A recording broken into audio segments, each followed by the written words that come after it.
दोस्तों, हमने पिछले पार्ट में देखा कि किस प्रकार छोचू बाड़ भगवान देवनारायण जी को बगड़ाउतों का सारा किस्सा सुना देता है। उसके बाद भगवान देवनारायण मालवा से गोठा की तरफ रुख करते हैं। रास्ते में धार नगरी की राजकुमारी पीपलदेव को श्राप से मुक्त करते हैं और गढ़ गाजना में राक्षसों का दमन करके शेषनाग की पुत्री नागकन्या से विवाह करते हैं। यहाँ की तक की चर्चा हमने पिछले पार्ट में की थी। अगर आपने अभी तक श्री देवनारायण सीरीज के पिछले दोनों पार्ट नहीं देखे हैं तो डिस्क्रिप्शन बॉक्स में लिंक मिल जाएगी, जरूर से जाकर देख लीजिएगा। अगर नहीं देखेंगे तो इस वीडियो में अभी जो मैं बताऊंगा वो भी आपको सही से समझ में नहीं आएगा, इसलिए पहले उन पार्ट्स को देख लीजिए। वो कहते हैं ना, आधा अधूरा ज्ञान हानिकारक होता है, इसलिए आधा अधूरा ज्ञान मत रखिए। पहले उन पार्ट्स को जाकर देख लीजिए, फिर इस पार्ट को देखिए तो आपको समझने में आसानी रहेगी। तो चलिए अब हम श्री देवनारायण सीरीज के इस भाग 3 को आगे बढ़ाते हैं। अब भगवान देवनारायण शेषनाग की पुत्री नागकन्या से विवाह करते हैं और विवाह करने के बाद जो चंवरी होती है उसको अपनी दिव्य शक्ति से एक शैली में बदल देते हैं और अपने फड़ बाँचने वाले भोपा को दे देते हैं। शैली वह पतली डोरी होती है जिसे भगवान देवनारायण के भोपे फड़ बाँचते वक्त गले में धारण करते हैं, जो इस बात का प्रतीक है कि वह भगवान के प्रति समर्पित है और उनके आधिकारिक फड़वाचक है। अब नागकन्या से विवाह हो जाने के बाद शेषनाग जो थे वो भगवान देवनारायण को गढ़ गाजना का रास्ता बता देते हैं। भगवान देवनारायण गढ़ गाजना पहुंचकर राक्षसों के राजा दैत्यराज पर हमला कर देते हैं। भगवान देवनारायण के डर से दैत्यराज के खास राक्षस गजदंत और नीमदंत भगवान के चरणों में गिर जाते हैं और माफ़ी मांग लेते हैं और कहते हैं कि हम आपके सोने के किवाड़ और साडू माता की घोड़ी आपको वापस लौटा देंगे, लेकिन आप हमारे राजा दैत्यराज की पुत्री चिमटी बाई से विवाह कर लो। चिमटी बाई जिसे दैत्य कन्या भी कहते हैं। उसके बाद भगवान देवनारायण दूसरा विवाह दैत्य कन्या से करते हैं और विवाह करने के बाद चंवरी को अपनी दिव्य शक्ति से एक लकड़ी में बदल देते हैं और जोगी भोपा को दे देते हैं। भगवान देवनारायण के भोपे इस लकड़ी का उपयोग तब करते हैं जब वह फड़ बाँचते हैं, यानी फड़ बाँचते वक्त दृश्य दिखाने के लिए काम में लेते हैं। फड़ को टच करके वो दृश्य दिखाते हैं, तब यह लकड़ी उपयोग में आती है। अब नागकन्या और दैत्य कन्या से विवाह हो जाने के बाद भगवान देवनारायण धार नगरी के सोने के किवाड़ गजदंत और नीमदंत के सिर पर लदवा कर धार नगरी भेज देते हैं और गजदंत और नीमदंत धार नगरी आकर वो सोने के किवाड़ वहाँ पर लगा देते हैं। अगले दिन जब राजा जयसिंह को सोने के किवाड़ के बारे में पता चलता है कि उनकी धार नगरी के सोने के किवाड़ वापस आ गए, तो देखने के लिए आते हैं और उन्हें पूरा विश्वास हो जाता है कि देवनारायण कोई साधारण पुरुष नहीं है, वह जरूर कोई चमत्कारी और अवतारी पुरुष है। उनके साथ अपनी कन्या का विवाह कर देना चाहिए।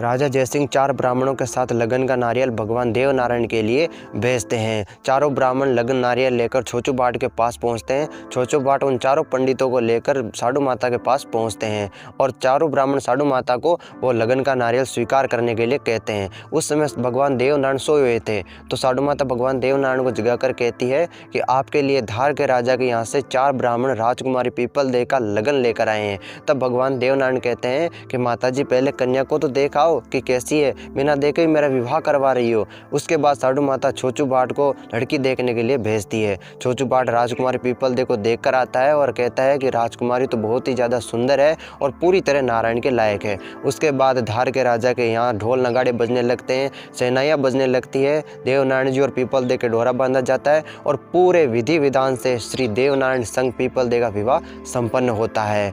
अब भगवान देवनारायण ने विवाह तो कर लिया, लेकिन इस विवाह में उन्होंने 3 फेरे लिए, बाकी के बचे हुए 4 फेरे वे मंगरोप में आकर लेते हैं। अब भगवान देवनारायण धार नगरी से अपने डेरे को हटाकर आगे चलते हैं और धार नगरी से रवाना होकर आगे चलकर सभी सामयाना के जंगलों में पहुंचते हैं और वहीं पर सभी लोग विश्राम करते हैं। सामयाना के जंगलों में भगवान देवनारायण 5 प्रहर की नींद में सो जाते हैं। उसी सामयाना के जंगलों में शिव पार्वती भी बैठे होते हैं। तो पार्वती जी शिव जी से पूछती है कि भगवान ये कौन है? तो शिव जी कहते हैं कि ये भगवान विष्णु के अवतार देवनारायण जी है। तो पार्वती कहती है कि अगर ये स्वयं भगवान है तो मैं इनकी परीक्षा लेती हूँ। पार्वती जी अपनी माया से एक सोखिया पीर को प्रकट करती है और उसे कहती है कि सोखिया पीर आसपास के 12 कोस तक सारा पानी सोख ले। सोखिया पीर आसपास के 12 कोस तक सारा पानी सोख लेता है और एक पेड़ के नीचे छिप जाता है।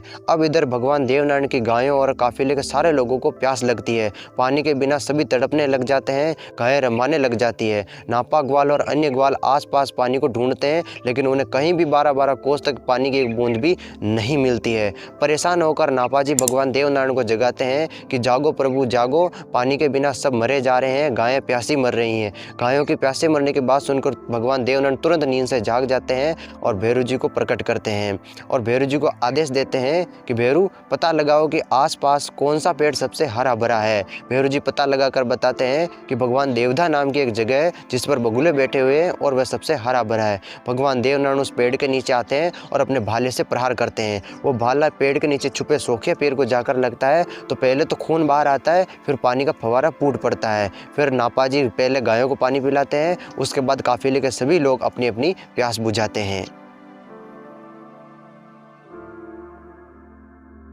देवधा से भगवान देवनारायण का काफिला आगे चलता है और चित्तौड़ आते आते रात्रि हो जाती है, इसलिए भगवान देवनारायण अपने साथियों के साथ एक रात वहीं चित्तौड़ के पास बिताते हैं।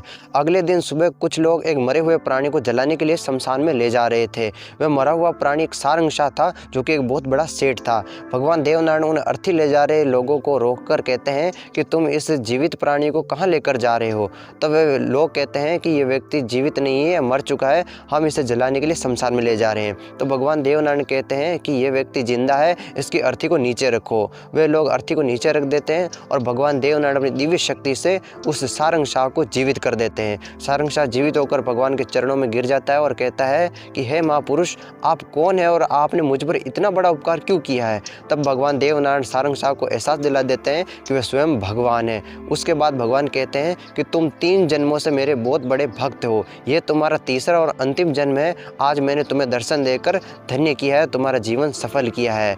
उसके बाद भगवान देवनारायण सारंगशाह को जवान कर देते हैं। सारंगशाह के जीवित होने की बात सुनकर उसकी पत्नी जेतुबरानी भी वहाँ पर आ जाती है और भगवान के चरणों में शीश झुकाकर कहती है कि प्रभु, आपने मेरे पति को जीवित और जवान कर दिया है, लेकिन मुझे वयोवृद्ध ही रखोगे क्या? मुझे भी जवानी प्रदान करो प्रभु। तब भगवान देवनारायण उसकी पत्नी सारंगशाह की पत्नी जेतुबरानी को भी जवान कर देते हैं। सारंगशाह और जेतुबरानी कोई संतान नहीं थी, इसलिए भगवान देवनारायण उन्हें संतान प्राप्ति का वरदान भी देते हैं और समय आने पर सारंगशाह और जेतुबरानी की एक संतान भी होती है, उन्हें संतान की प्राप्ति भी होती है और भगवान देवनारायण जेतुबरानी का मायरा भी भरते हैं। इस प्रकार भगवान देवनारायण ने सारंगशाह को एक नया जीवन प्रदान किया। चित्तौड़ से भगवान देवनारायण का काफिला रवाना होता है और रास्ते में बनास नदी के किनारे पर उन्हें नागा साधुओं की फौज मिलती है जो आने जाने वाले लोगों से दान मांगते हैं।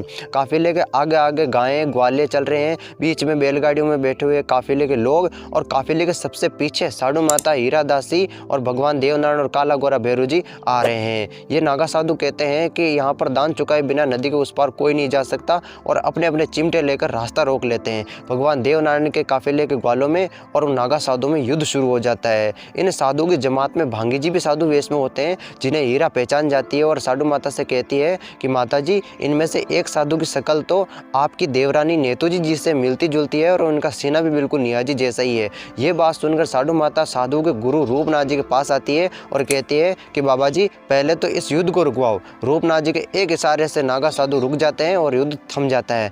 उसके बाद साधु माता भांगी जी के बारे में पूछती है तो रूपनाथ जी कहते हैं कि भांगी जी नेतू जी और निया जी का ही बेटा है। हमने आपको बगड़ाउद महाभारत के 5वें पार्ट में बताया था कि नेतू जी सती होने से पहले अपने पेट को चीरकर भांगी जी को बाहर निकाल देती है और रूपनाथ जी को दे देती है। उसके बाद भांगी जी रूपनाथ जी के पास में ही बड़े होते हैं। आज साधु माता भांगी जी को रूपनाथ जी से वापस मांग लेती है। उसके बाद रूपनाथ जी साधु माता को भांगी जी को साथ ले जाने की आज्ञा दे देते हैं और साधु माता भांगी जी को बुलाकर कहती है कि मैं आपकी बड़ी माता जी हूँ। तब तक वहाँ पर नारायण आ जाते हैं और सारी बात सुन भांगी जी को गले लगाते हैं। दोनों भाइयों का वहीं पर मिलन होता है। उसके बाद भगवान देवनारायण भांगी जी की हजामत बनवाते हैं, उन्हें गंगा जल से स्नान करवाते हैं और उन्हें राशि वस्त्र पहनाते हैं, क्योंकि इतने दिनों से भांगी जी साधु वेश में थे ना, इसलिए उनकी लंबी लंबी दाढ़ी मूछें आ गई थी, जटाएँ आ गई थी।